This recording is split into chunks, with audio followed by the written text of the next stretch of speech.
Yang rek ni boleh masuk basikal lah bang? Projek restore basikal lajak aku ni Brembo aku dah ada lah. Tinggal nak cari disk lah. Kat mana aku nak cari disk ni ya? Motor garaj confirm ada disk ni. Agak-agak dia orang ni nak layan tak aku cari disk basikal lajak aku ni? Ya bang, cek bang. Saya nak cari disk lah bang. Motor apa bang? Bukan motor. Ni lah, rim basikal lajak bang.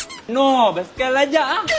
Abang suggest bang, disk apa yang sesuai untuk masuk sini? Okey, abang nak disk yang macam mana tu? Kita ada 3 size lah, 220, 245 dengan 267. Ni kita ada floating, gaffer, satu lagi dengan tie loop ah. Besar sangat abang kalau masuk bang.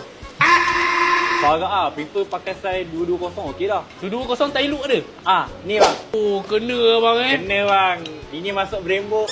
Abang jangan tahu saya masuk Brembo bang. Nanti basikal lajak saya dah siap, saya bawa kat motor garaj abang tengok bang Boleh bang. Ni boleh bang, bayar bang bayar sana bang. Terima kasih bang Ui, baik ah. Ni kalau masuk mat guard carbon pun hancur juga ni.